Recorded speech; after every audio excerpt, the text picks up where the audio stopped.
Olho a Olho, com Cida Campos. Doutor Rafael Tirello, seja bem-vindo, meu amigo. Obrigado pelo convite novamente. Você já é nosso parceiro aqui no programa Olho a Olho com Cida Campos. Doutor Rafael, para quem está nos assistindo pela primeira vez, é advogado da área trabalhista e vai nos ajudar com algumas perguntas, algumas dúvidas para vocês, queridos internautas. Doutor Rafael, parece que o nosso país resolveu dar uma mudada, uma reforma na lei trabalhista, né? Isso realmente está acontecendo? Já é lei? Como é que está? Desde o começo do processo de impeachment, o Temer, que é o presidente em exercício, ele já havia feito alguns pronunciamentos referentes a algumas mudanças na legislação trabalhista, CLT.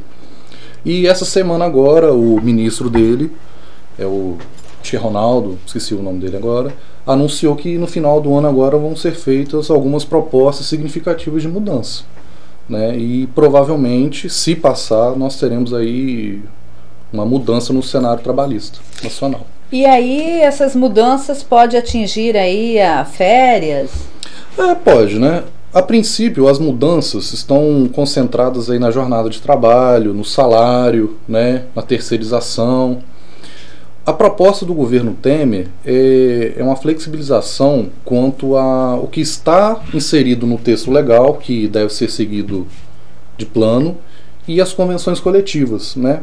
Porque hoje nós temos um problema seríssimo, que é a questão do que é acordado entre os sindicatos, que muitas vezes tem um problema ali de convergência com a própria lei, e o direito trabalhista, né? Então ele está fazendo essa mudança para tentar dar um ensejo maior às convenções coletivas, né? Outra mudança também que ele tá propondo é a terceirização, que é uma coisa muito comum no nosso país e que não tem uma legislação específica. Então ele está querendo regulamentar, trazer os parâmetros concretos e normativos legais para a função ter um direcionamento legal. Porque chega nas varas de trabalho, a gente não tem uma certeza sobre o assunto. É uma interpretação subjetiva que a CLT tem sobre o assunto. E a última proposta assim, de peso que foi anunciada pelo governo foi a questão da proteção ao emprego, que veio agora com essa crise. Como assim? Proteção ao emprego? Porque que acontece? As empresas não estão conseguindo mais arcar com os salários dos funcionários em cargos trabalhistas, né? Muito pesado, muito né? pesado, infelizmente. Mas isso acaba gerando o desemprego, consequentemente, né? As demissões em março e tudo mais. Aí no ano 2015, o governo Dilma criou, PPE que chama, que é uma proteção, é uma redução à escala de serviço, no salário, mas que mantenha o trabalhador no seu posto de serviço, né? Para garantir os direitos e tudo mais. É uma espécie de acordo, né? Para a gente tentar manter os postos de emprego. Hoje, quem adere mais é o setor automotivo, né, no país, que, se não me engano, tem 60% aí de todo o programa no país, muitos funcionários. Que, na verdade, doutor Rafael, a gente tem visto aí tantas coisas acontecer, a gente tem visto tantas, inclusive aqui na nossa cidade, Cachoeiro de Itapemirim, tantas empresas fechando. Realmente, para quem paga é muito, para quem recebe é pouco. Né? Então fica aquele peso e aquela medida. Exatamente. Mas eu acho que tem que ter um caminho. A proposta não está sendo muito bem recepcionada pelas centrais sindicais, né? É mesmo? Infelizmente. Eu não tenho como te dizer se vai ser uma mudança boa ou ruim, porque só com a proposta real que a gente pode ter assim, a certeza. Mas a preocupação dos sindicatos é a perda do direito que a CLT alcançou. Que, querendo ou não, os direitos trabalhistas eles foram uma vitória para o trabalhador, né? Para a dignidade do trabalhador. Então, você, ao mesmo tempo que você dá liberdade das empresas e sindicatos discutirem direitos através de convenções coletivas, acordos individuais, significa talvez rasgar a lei e perder um direito, né? Nossa, isso é muito pesado, até nem ouvir, né? Rasgar a lei, e isso realmente essa é a principal preocupação dos sindicatos. Até entendeu? porque o profissional, o trabalhador, ele, quando ele perde qualquer tipo de direito, a primeira coisa que ele faz, ele corre para a Justiça do Trabalho. Exatamente. Porque na fala do brasileiro, a Justiça do Trabalho é mais rápida, realmente acontece. É um princípio da Justiça do Trabalho, né? Celeridade, para tentar garantir o direito dele, né? Então, a princípio, nada pode ser confirmado porque isso ainda não está no papel. Vai ser enviado ao Congresso, pelo que o ministro falou, vai ser enviado ao Congresso ao final do ano e o Congresso vai apreciar, o texto pode ser mudado, tem que esperar, mas a princípio a discussão já está num nível assim, bem avançado, entendeu? Então, pelo seu olhar, é preocupante em alguns casos. Sim. Toda mudança legislativa tem consequências boas e ruins. Né? Isso é verdade. Entendeu? Mas, vamos às nossas perguntas. Doutor Rafael, a empresa que não paga, ou melhor, a empresa que não assina a carteira do trabalhador. Esse trabalhador vamos colocar que ele está há 6 meses nesta empresa, trabalhando. E aí, no percurso de trabalho, ele sofreu um acidente. O que acontece com esse trabalhador? Vamos por parte, né? O registro da carteira, por exemplo. A empresa que deixa de registrar a CTPS, ela está cometendo uma infração administrativa prevista na CLT, ela paga uma multa. Só que eu não digo que o não registro gera uma consequência assim grave. Porque para a empresa o pagamento da multa às vezes até é insignificante. Né? Gera a principal consequência é o trabalhador, né? Porque a carteira de trabalho, apesar dela não garantir o vínculo de emprego, ela é uma obrigatoriedade do vínculo de emprego, certo? Ela que garante, por exemplo, na questão do acidente de trabalho, todo acidente que acontece, ela tem que ser lançada na carteira. Ela fica registrada ali e é através daquilo ali que a Previdência Social tem conhecimento e tudo mais. Se o empregador não preenche, além da sonegação de salário, de encargos como FGTS, INSS, como a gente conhece, que tem aos montes por aí, se acontecer um acidente de trajeto, que é o próximo assunto, o empregado fica desamparado. Por quê? Se não lançar na carteira, a Previdência não fica sabendo. Se a Previdência não fica sabendo, ele não tem direito ao benefício, não tem direito à estabilidade. Então, a consequência por um caso de acidente é essa. Entendeu? E sem contar a questão do salário, que geralmente o empregador declara um valor na carteira, quando declara, e paga outro por fora. Né? E aí esse empregado, ele acaba perdendo seus direitos, Exatamente. Porque não vai pagar retroativo, Exatamente. Não, paga. Só que aí tem que ser uma matéria a ser discutida na Justiça do Trabalho. Né? O ideal seria a fiscalização. Se a fiscalização do Ministério do Trabalho, do Emprego, fosse efetiva, não teria tanta irregularidade como nós temos no nosso país. Né? Ela já prevê a multa, já prevê a infração, mas infelizmente a fiscalização nesse ponto é falha. Entendeu? Essa pergunta é de um internauta até que nos acompanha há muitos anos, ou melhor, há uns dois anos já, que nós estamos há 2 anos aqui. E a preocupação dele é que aconteceu com o filho dele. O filho dele está trabalhando numa empresa há quase 3 anos, e aí, doutor Rafael, ele não está com a carteira assinada, ele sofreu um acidente, saindo do trabalho, indo para casa, a empresa não quer pagar o retroativo, o salário que já está atrasado. Exatamente. Também, o salário, não quer assinar, e ele está em casa, porque ele fez uma cirurgia grave, que o acidente foi grave. E não está recebendo nenhum auxílio, nenhum benefício. Essa é a consequência. No caso dele, eu oriento primeiramente a procurar o Ministério do Trabalho e Emprego, né, para o fiscal fazer a autuação, no caso, se tiver falta de registro do funcionário, e posteriormente procurar um profissional, um advogado trabalhista, para tentar auxiliá-lo nessa questão, para mover uma ação trabalhista. Agora, o acidente de trabalho funciona da seguinte forma, que eu acredito que seja uma pergunta também do mesmo internauta, do espectador. O acidente de trabalho, para quem não sabe, ela é inserida pela legislação previdenciária, tá? E ela funciona da seguinte forma, resumindo, é todo acidente que é causado entre a residência e o trabalho e vice-versa, desde que é habitual o caminho, né? Não depende, por exemplo, de transporte coletivo, de carro, de moto, a pé. Não importa. Se aquele trajeto que você faz todo dia, da sua casa para o trabalho, do trabalho para casa, se você vier a acontecer um acidente, a legislação previdenciária fala que aquilo é um acidente de trabalho. E, consequentemente, você ganha uma série de direitos e obrigações. As obrigações, primeiramente, comunicar ao seu empregador. O seu empregador vai emitir a CAT, que nós chamamos, que é o Comunicado de Acidente de Trabalho, vai registrar na carteira e vai emitir para a Previdência Social. Na Previdência, você vai ser reconhecido como auxílio, você vai receber o auxílio doença na modalidade acidentária, né? E você passa a gozar de estabilidade e tudo mais. Agora, um problema que acontece nesse meio, nessa questão de acidente de trajeto. Todo acidente que acontecer comigo vai ser um acidente de trajeto, vai ser um acidente de trabalho? Não. Primeiro a gente tem que ver qual é o caminho habitual. Na Justiça do Trabalho existe uma controvérsia sobre esse assunto. Por quê? A legislação previdenciária, ela estipula que o tempo entre a casa e o trabalho, ela tem que ter uma uniformidade. Qual é? Exatamente, não tem um parâmetro exato. Esse é o problema. Às vezes a pessoa, se eu sair do trabalho e for comprar um pão na padaria, no caminho da minha casa, pode ser que seja reconhecido, pode ser que não. Não existe um parâmetro correto, entendeu? Para afirmar que é ou não é. E nem tem o tempo. Exatamente, eles falam que é o tempo habitual. Algumas pessoas pode ser 15 minutos, 20 minutos, uma hora, 2 horas, depende, entendeu? E geralmente o que acontece? O empregador não quer reconhecer o acidente de trabalho. Aí tem que recorrer à Justiça do Trabalho, que lá na Justiça do Trabalho vai ser reconhecido, entendeu?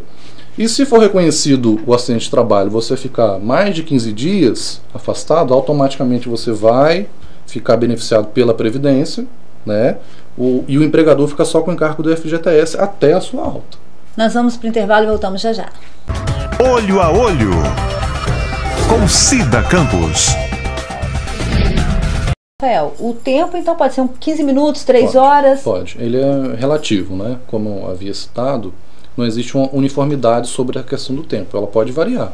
Tem pessoas que é um trajeto menor, um trajeto mais rápido, então assim, depende da análise do caso, entendeu? Agora, pode acontecer, doutor Rafael, como o senhor havia dito também antes, eu estou com o uniforme de trabalho, saí do meu trabalho, mas eu parei na padaria, depois da padaria eu fui tomar uma cerveja. Nesse exemplo aí já descaracterizou o acidente de trabalho, certo? Porque você deixou de fazer uma coisa habitual, que é o quê? O caminho do trabalho casa ou casa do trabalho, entendeu? Então esse é o princípio geral, o caminho habitual entre a casa e o trabalho e vice-versa, independente do meio de locomoção. Então, se acontecer qualquer coisa, se o funcionário estiver com um uniforme, seja numa festa ou seja em um bar, tomando uma cerveja, se divertindo, ele não tem direito nenhum. A questão não é nem a questão do uniforme ou o que ele está fazendo, é a questão da habitualidade. Nós temos como habitual que a pessoa terminar a jornada de trabalho e se dirigir para sua residência. Obviamente que, por exemplo, numa sexta-feira, geralmente, que a pessoa às vezes não trabalha sábado, sai do seu local, do seu posto de trabalho e passa um local para um divertimento, uma confraternização entre amigos, entre funcionários, descaracterizou, né? Então, assim, só vai ser reconhecido, dependendo da análise, dessa questão. Saiu do trabalho ou saindo de casa para o trabalho e veio a sofrer um acidente. Uma dúvida muito comum nesse meio é a seguinte coisa: eu sofri um acidente antes de sair de casa. Não é acidente de trabalho, mesmo você indo para o trabalho, entendeu? Mas antes de sair de casa, dentro de casa, por exemplo? Não é. As pessoas às vezes têm dúvida em relação a isso. Eu estava saindo da porta de casa, tropecei e quebrei o dedo. Não, é um acidente de trabalho. Não tem essa conexão, entendeu? É um caso fortuito. É um caso fortuito, acontece, entendeu? Boa informação. Outra pergunta, mesmo dentro desse quadro do uniforme.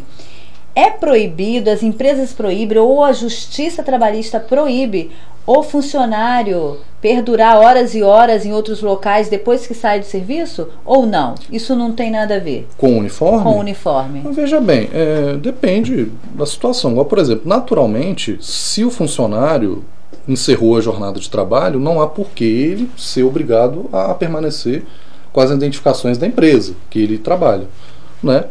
O que pode acontecer é o seguinte: ele saiu de algum lugar do trabalho e permaneceu algum tempo com o uniforme. Isso não existe nenhuma proibição, né?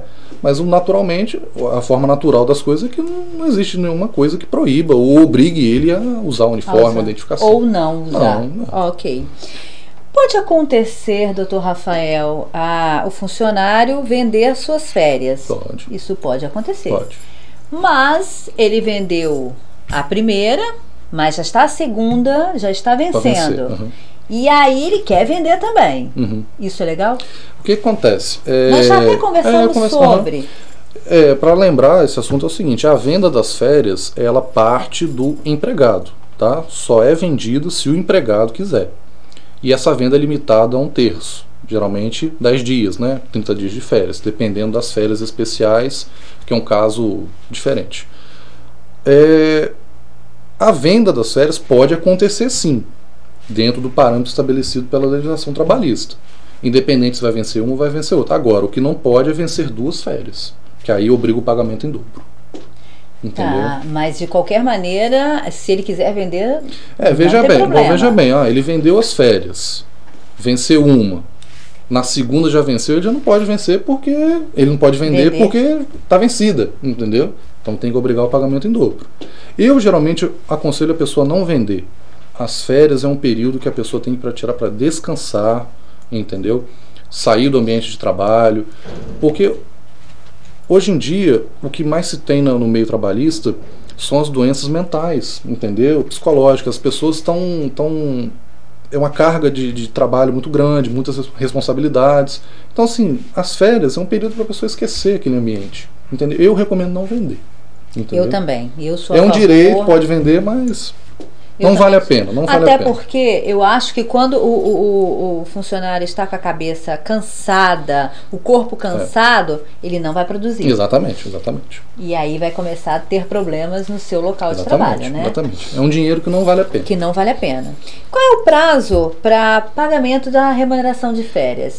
Remuneração de férias? Se eu não me engano, é 2 dias após o gozo de férias. Eu tenho que, no momento eu não estou lembrado direito, mas é 2 dias. Passado esse prazo, já obriga o pagamento em dobro. Pode ser pago em parcelas? Olha, não. Entendeu? Tanto é que a proposta voltando ao assunto anterior, do Temer é evitar esse parcelamento. Tá vendo? Já é uma coisa boa. Porque o que acontece? O pagamento adicional de 1/3 das férias é justamente para o funcionário gozar as férias. Como é que ele vai gozar as férias com pagamento parcelado? Sem dinheiro. Exatamente. Então tem que pagar, entendeu? Não pode deixar de pagar, não. E também não pode parcelar.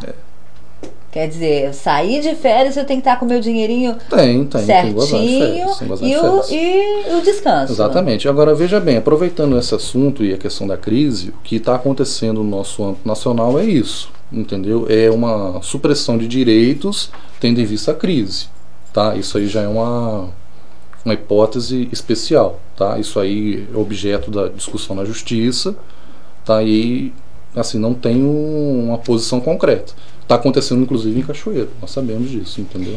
A empresa está passando por dificuldades. Exatamente. Não consegue pagar. Mas aí ela chama o funcionário, conversa com o funcionário. E chama o sindicato, entendeu? Para tentar amenizar a situação.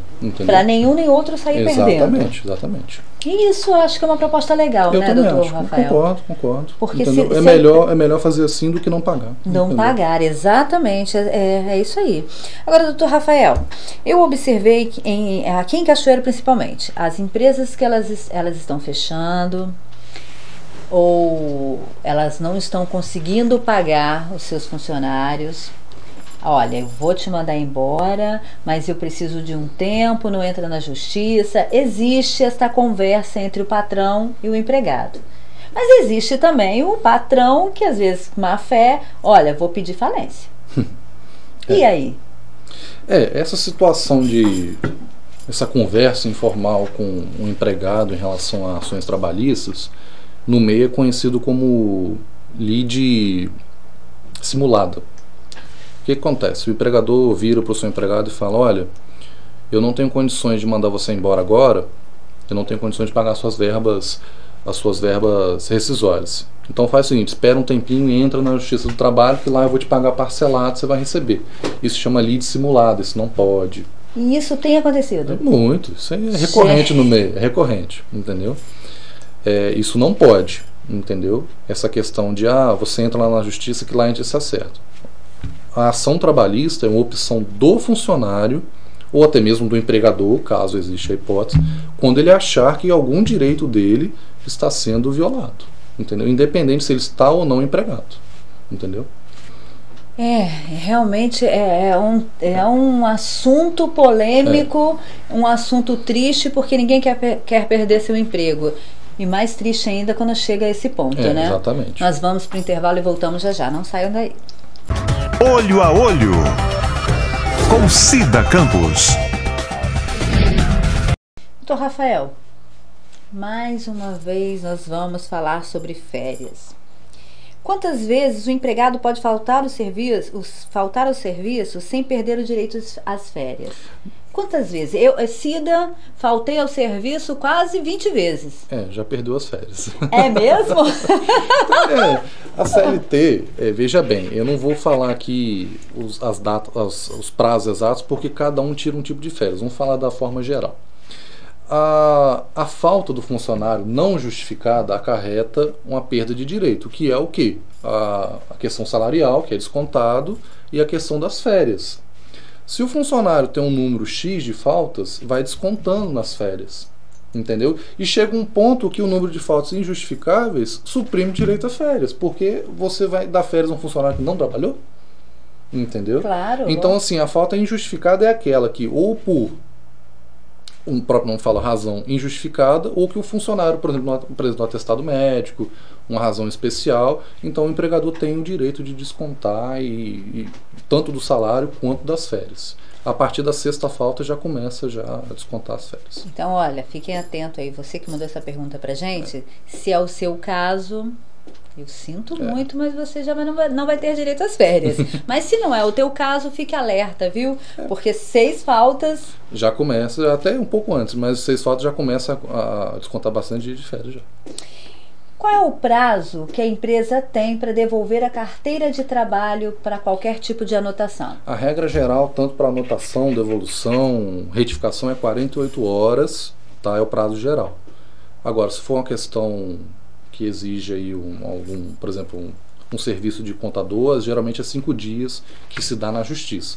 Mas a CLT fala 48 horas, anotação, retificação, tudo. A empresa pode pegar a carteira do funcionário e falar que não vai entregar? Não pode. É retenção, é multa administrativa e passível até de danos morais na justiça. É mesmo?